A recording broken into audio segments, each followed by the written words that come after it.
Property Perspectives by Sari is presented by CaliforniaVibes.net, finding distinctive homes for exceptional people. If you bought your home, you own the structure and in most cases the land it sits on, but do you own the airspace above your property? It's an interesting question, and here to answer that is real estate expert Sari Harner from California Vibes. Thanks for joining us, Sari. Thanks for having me. So, do you own the air above you? I've never even really considered this. This is a real thing. It is a real thing because let's say you want to expand your home, right? Most people go out. But if you don't have room to go out, can you go up? Good question. Now, there's an old Latin phrase that centuries ago, anyone who owned land, they always said, owned it all the way to the heavens, okay? And it also said, when you own land, you own it all the way to the heavens and down to the depths of hell. Okay. Now, that has been modified a little bit for sure it has. Current use, but it still stands, okay? So you do own the air above you. You do own the air above you, but it's been modified because we have the whole thing of airplanes. Right. So the FAA must have regulations. Right. So the FAA had to step in and say planes cannot fly below 500 feet. So that means above your house 500 feet. And so that started the regulation, and everything was fine, okay? Because otherwise planes would be trespassing on everyone's home if they didn't do that.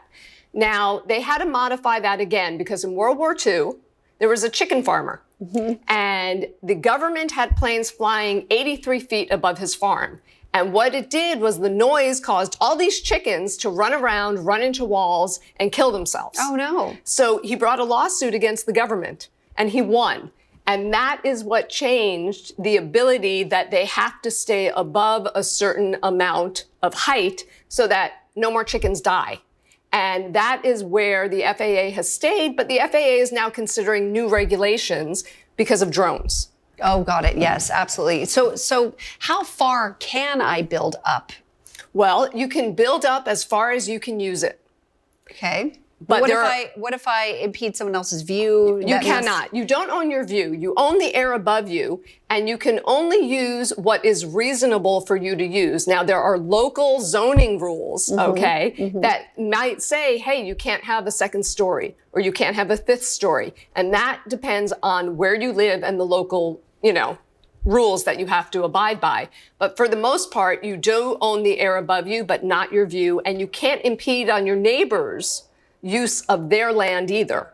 So you sort of have to just keep it to the second story in most areas, and you own it, but you can't use it. So now there's the understanding that it's yours, but you can't build up to the fifth story if you want. How long does it typically take to get a permit for something like that if you want to expand upward? Well, that's generally through the building department and, again, local regulations, homeowner association regulations. You get a permit just like you would if you built an ADU or you extended your house and made a bigger bedroom. So it depends on the local regulations. You get your permit and you grow and then you build up. Fascinating. I've never even thought about this concept, but thank you for shedding some light on it. You are welcome. And if you have any questions about real estate you'd like to see on our Property Perspective segment, you can go to CaliforniaVibes.net and email Sari your questions. Thanks so much for being here with us. Thanks, Mary. See you soon. And we'll be right back.